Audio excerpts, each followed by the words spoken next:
Welcome to another session of our lecture Innovation Management and Marketing. Last time we stopped talking about the example of the Coca-Cola company, and the Coca-Cola company initiated a shift in communication paradigm insofar as they were communicating that they wanted to change communication in such a way that they said we want to move from creative excellency towards content excellence. So they want to change communication insofar as to moving away from product communication and more focusing on content, which is meaningful for the target groups. We talked about content marketing before. Content marketing is very, very important in order to foster this pull approach, not the push approach, but the pull approach of marketing. And I was mentioning Red Bull as an example before. If you look at the Red Bull homepage, it is the case, and you will find out that Red Bull is not talking so much about the products. Predominantly, what is the focus of the communication of Red Bull via the homepage, also via the Twitter account and Instagram, etc., is I don't know, what are the best playlists for summer? What is an update on apnea diving, or some extreme sports reports of Red Bull partners, for example. So whatever they do, or the focus on of their communication is more on, like I said, content which is meaningful for the target group. I was mentioning esports as well. For example, in particular, which is this is very relevant in Asia. So they also have a lot of reports, a lot of content about new e-games, new console games, and champions they are partnering with, etc. So what Coca-Cola did was they founded a happiness institute, because happiness was the topic, the content topic, the overarching umbrella they chose in order to let the campaigns which are related to this topic circle around that. And in order to do that, they wanted to first find out what happiness means to customers, to their clients. And they were asking in a survey, they were asking more than 12,000 people on being aged 15 to 65 across 16 countries, what happiness means to them, and how is happiness derived, from which kind of activities are the people deriving happiness. So for example, people stated that they derive happiness from their family, so from spending time with the family or with the partners, etc. Adults are more likely to enjoy putting their feet up, for example. This is just all kind of qualitative research they did, focus interviews. And as a result, they called the campaign, this content marketing campaign, happiness campaign, or open happiness. And they had a lot of clever ideas in order to emphasize that. So, for example, in Lithuania, in a very, very gray area, so very few trees and no grass, and it was very gray, everything was gray. They rolled out, for example, this garden in the form of or this lawn in the form of a Coke bottle, and on the lawn they put Coke machines, and they did plant some trees. And everybody should take off their shoes. Say here, open happiness, take off the shoes. And Coke was for free. So people were sitting there enjoying. There was music being played. And that was shared via social media. So this is what we call outdoor advertisement, or ambient marketing. Because ambient marketing is happening in the ambience, right, around the customers. And there are several other campaigns. I think sometimes I mentioned that before. For example, there was a Coke machine, and they put on several across different kind of universities in Europe. And if you hack the machine, you get a Coke for free. That was a nice idea. Let me just pinpoint at some other examples. Another one was, and it's also related, everything is related around this happiness thing. Coming together, socializing, meeting friends, or make friends. And for example, they were looking at the problems of freshmen that start studying at the university. And a lot of people, when they start the university, they don't know each other, etc., etc. So the logic was here, across several kind of universities, across several countries, they had specific machines, and you can take off a Coke bottle from a fridge. So you shouldn't have to pay for that, but you couldn't open it alone, and they call it the friendly twist. So you have to have two Coke bottles, so two people meeting each other in order to open each of them. So that, and they call it the friendly twist.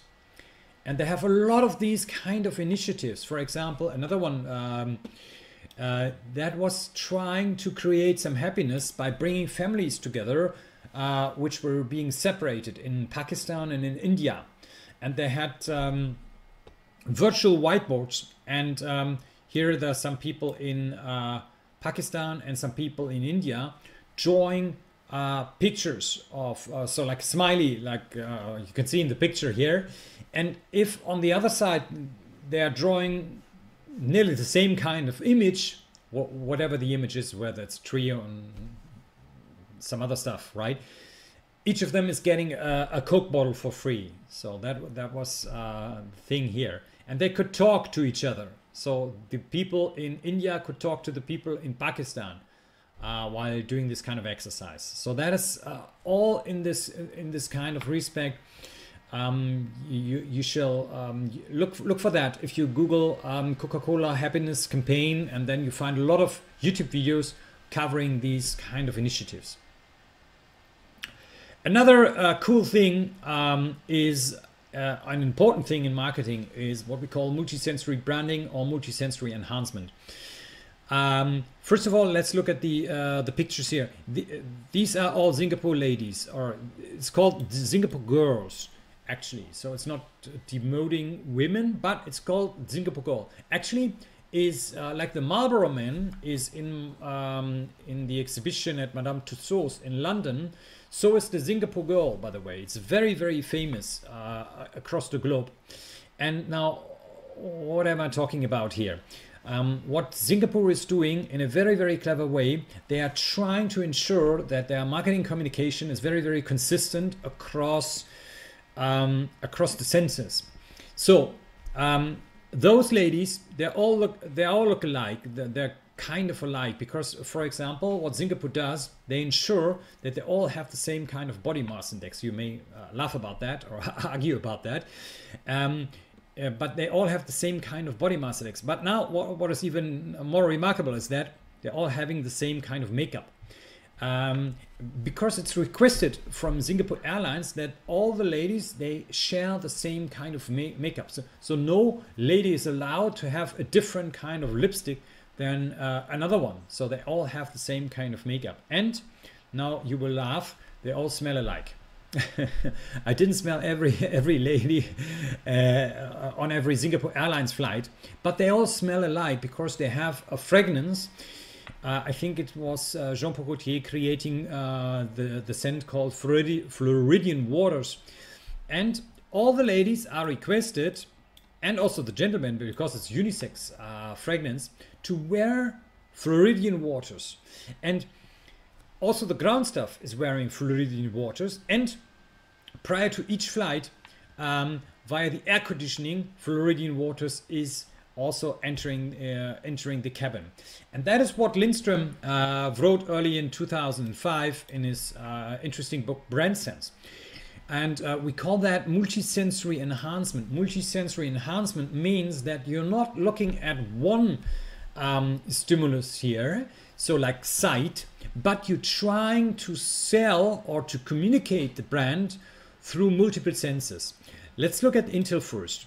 If you look at Intel, everybody knows, or a lot of people know, the Intel logo. However, what is so interesting here, you see that the sound, the Intel wave, doo-doom, I'm not playing it now, but you know what I'm talking about. The Intel wave is more memorizable than the site itself, than the logo itself. That is interesting, that is fascinating.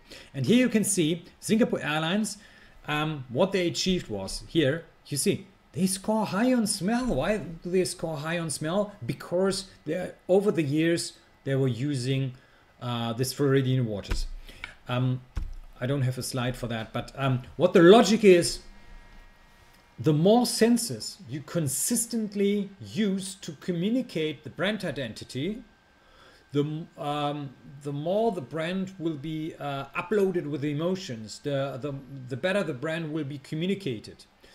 And therefore, companies in today's world, they pay a lot of, they invest a lot of money into what we call, for example, sound branding. So, because sound is also very, very important, or touch is also very, very important in marketing. By the way, I don't know whether I talked about that. There was Bang & Olufsen, probably you know about the company, high fidelity company. And the company was doing all-in-one remote controls. They're still doing that. And there was one remote control which didn't sell well. So they didn't sell many pieces, many units. And then they were asking customers. And customers said, yeah, I'm not really satisfied with the all-in-one remote control. And they said, yeah, why aren't you satisfied with the all-in-one remote control? Is it not working properly? And they said, yeah, it's working, but I don't like it. Yeah, why don't you like it? Yeah, I don't like it. So there was no logical explanation for that, but they didn't sell many units. And after looking in depth into this kind of an issue and challenge, what they found out and what they did was they were calling back. They had the callback action plan. So to get all the all-in-one remote controls back into the production, what they did was they opened it up and they added 150 gram weight to the all-in-one remote control, making the all-in-one remote control more heavy than before. The only function was to make it more heavy, and then they sold it again, or they sent it back to the customers, and customers suddenly were super excited. And they said, oh, this is the best product I ever had about Bang & Olufsen, and it sold like, sales skyrocketed. And in fact, it was, and Lindström writes about that, that was the best selling product ever launched by Bang & Olufsen. Now, that is super interesting. Why is that super interesting? Because it explains to us also consumer buying behavior a little bit better. We talked about that before. Also in the summary, I was talking about that. Think about Kahneman, System 1 and System 2, Nobel Prize research. And he said that we are gathering more than, or roughly 11 million bits of information per second via the 5 senses. But we are not aware of that. Right, we are not aware. We are only, the pilot system is only able to gather about 40 bits per second. 40 bits per second. That is what we are able to gather via the conscious perception, conscious mind. Now, therefore, people were saying, I don't like the remote control, but they weren't able to say, this is because it's too light. Yeah. So it's the same with the women I was showing with the pictures of the different kind of women here, which Kahneman was showing in his Nobel Prize presentation. Now, the customer cannot explicitly state what is implicitly influencing him or her. Therefore, this is interesting, and it has an effect. So that was the explanation here for, a little bit for touch. And there are other examples for that. I don't want to spend too much time on that, but it is very interesting, very, very interesting. And sound as well. I tell you another story about 𝗨𝗏 doing baby food. And usually if you open up a glass of 𝗨𝗏, it makes a certain kind of plop, not right, a certain kind of sound like, yeah. And but it doesn't have to be that way. It doesn't have to be that way. And what they did was, in a very nice experiment, they had moms, dads being invited to the factory, and they said, oh, we want to have you try new kind of recipes. And they offered different kind of glasses to them. And with, I don't know, glass number 2 and 3, they took away the drop. So that there was no noise. When they opened it, it was just opening up, right? That's it. But what happened was interesting, but it was the same recipe inside. So the same kind of food was inside, right?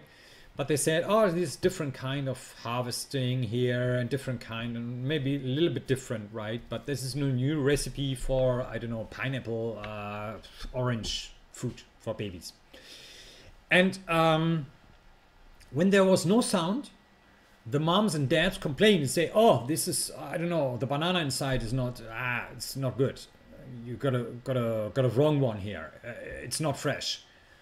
It's not fresh. So whenever the sound was lacking, the customers were complaining. And then they were being asked, oh, why is it? Why aren't you not satisfied with this product? Why is this product inferior? It was absolutely identical with the other product, right? But the people say, nobody said, oh, the plop was lacking, so there was no noise when opening up the glass. But subliminally, the lacking of the plop, of the opening up of the glass, of the jar, was subconsciously leading to the fact that they're saying, oh, this product is inferior. Isn't that interesting? I think that's mind-blowing. That is super, super, super interesting. And that is also why so much money is spent, for example, when it comes to cars, so much money is being spent on sound design, sound branding, because that is more and more important. Yeah, that is a slide that I borrowed from my friend and mentor, Professor Dr. 𝗵𝗵𝗁, all-time marketing guru. In his book, Marketing 4.0, he described certain kind of developments in marketing. And you remember that we talked about product approach, sales approach, marketing approach, relationship approach. And it's a little bit like that. Marketing 1.0 is this sales approach. This is product approach, product orientation, right? So the driver is basically industrialization, that you have a refinement of production facilities, and the benefit was purely functional. So there was a focus on functional benefits here. And the goal was to advertise products and increase sales, of course. Marketing 2.0 is more what we think about when we talk about marketing, what the difference is between push and pull marketing. So that is here this pull marketing, and that is more this push marketing approach. So marketing 2.0 is this customer orientation. It is information technology driven. And here you add more an emphasis on emotional attachments that come along with a product or with a brand. And the goal is not so much to sell the product in the end. So that isn't the main goal, but first of all, it's about attraction. It's about attracting customers, because you have an information overload. There is more supply than there is demand. So first of all, you want to attract the customers. Marketing 3.0 is more value oriented. It's more value oriented. So it's not so much about the customer as a whole, but it's more like what the customer cares about. What kind of value system does he or she, I don't know, what value scheme do they have in mind? And the driver is here basically social media, the new media. The benefit is purely, or most importantly, emotional, because that is the only thing which cannot be easily copied. Like said, everybody can copy the iPhone or iPad or whatever, but not what the brand stands for, which kind of emotional attachments are coming along with the brand. The goal is here being found as a point of reference. That is the important thing here. To be top of mind, what the advertising experts are saying. And marketing 4.0, finally, the latest development is more collaboration oriented. You may call that relationship orientation. The driver is here the interconnectedness of and the bonding between the entities, the enterprises, and the customers around the world. Benefit here is not so much emotionally concerning the individual, but it's more social. It's more a social thing. It's more a community thing. And the goal is here to engage consumers and stakeholders alike. So not only consumers and customers, but also all kind of stakeholders, such as governments, such as suppliers, such as I don't know, media, the broad public. I love that. This slide is coming from my friend Professor 𝗀𝗁𝗋𝗋 from his very nice book praxisorientiertes Online-Marketing. And in this book, he's describing how acceleration gained pace, because it took television 38 years to gain 50 million users. It took the radio 13 years, and it took Pokemon Go only 19 days.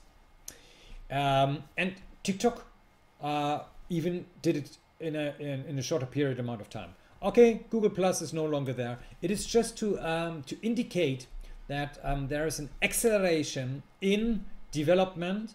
There was always change. There was always transition, transformation, etc., etc. This is true. But however, and I love that acronym. I think I was mentioning that before. It's coming from the U.S. military forces, and the U.S. military coined that, and they have a very nice saying: "We are living in a VUCA world." VUCA, that is volatility. So everything is more volatile. So it's more pulsing like that. So it's less constant.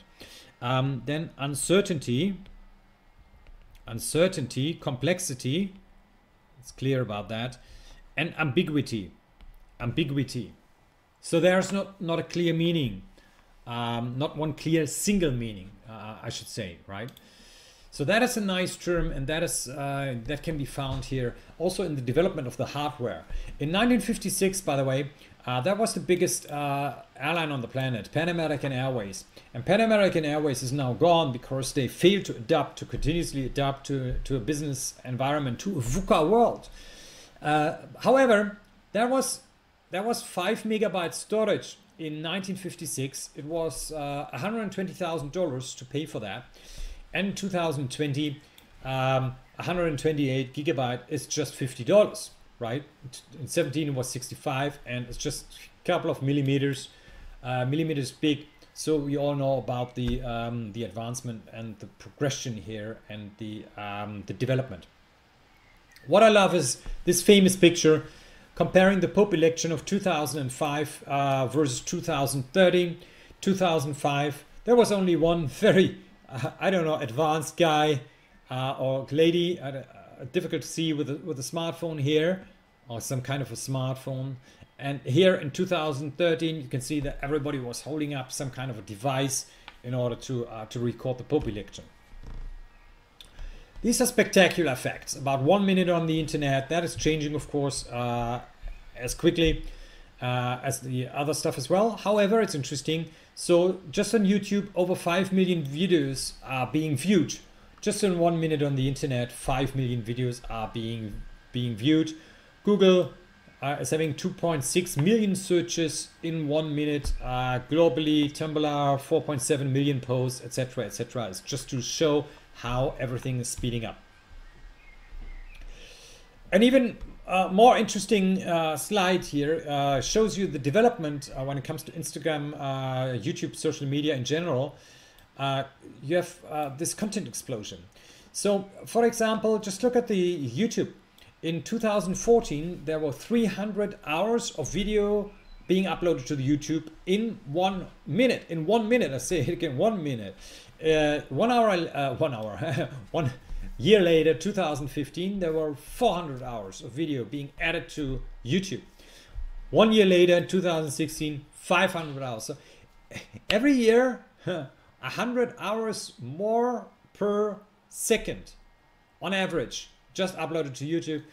And there was an estimate, there was a calculation done by Cisco Systems. I don't know about the most recent one here, but just to give you numbers from 2015, Cisco said and estimated that 2015, it already needed 5 billion years. 5 billion years a single person would need to watch just the video content which is added to the internet, to the entire internet in 1 month. So in 4 weeks time, 5 billion years.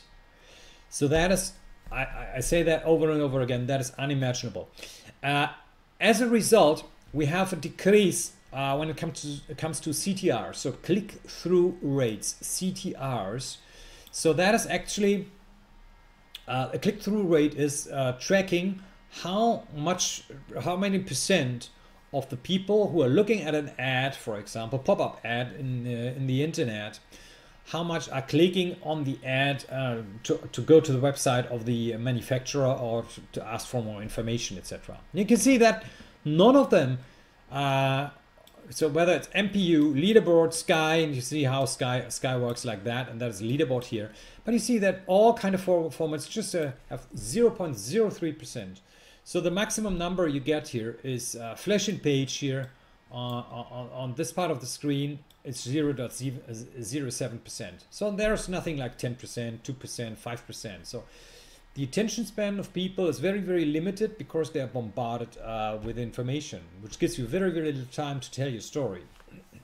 In principle, and that is remarkable, and that is so interesting from a global perspective. I took this image and this slide from Professor 𝗀𝗍𝗶, a colleague of mine from NYU Stern. Has very interesting videos on the YouTube. One video he calls "Breaking Up the Big Tech," and he calls the 4 companies. Basically, there are 4 companies ruling the world in the digital.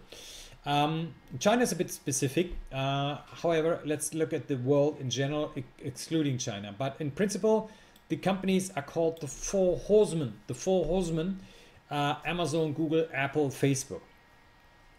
Sometimes there are other companies in the digital being included, such as Netflix, for example, or Microsoft. They're being added as probably the new horsemen.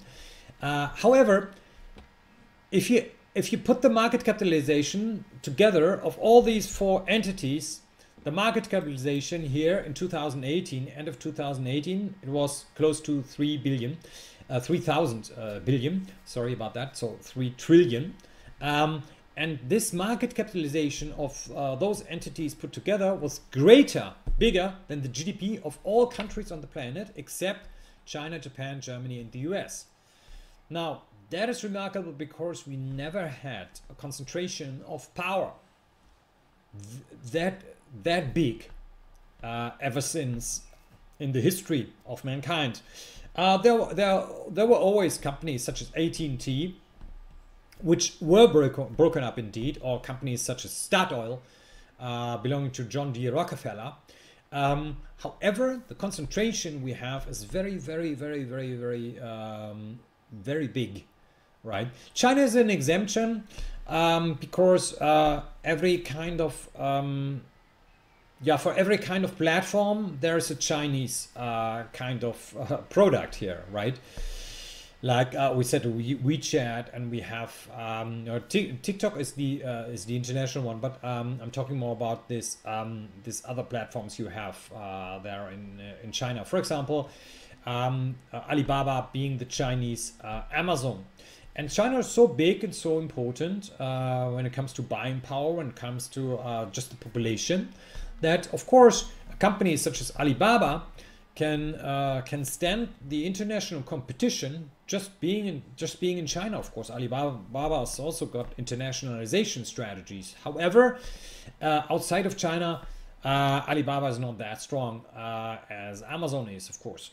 However, they are among the top companies in the world. So, and we see that that is a more generic thing.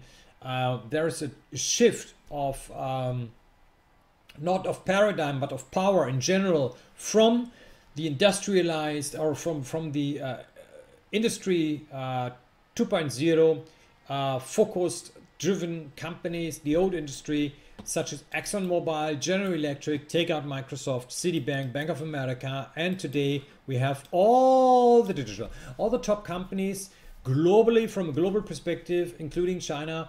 It's all digital. It's all digital. There are none other than digital companies ruling the world right now, and that is very, very interesting. Online marketing. I think we stop here because we did already some kind of stuff, and I was more focused on the repetition, on what to prepare for the exam, and we continue with the online marketing next time. And we'll talk about social media marketing. We'll talk about the change in communication paradigm. So what we are doing today instead of what we did 10 years ago or even 5 years ago. First of all, thank you very much for your time, and I'll see you for another session next week. Cheers. Bye bye.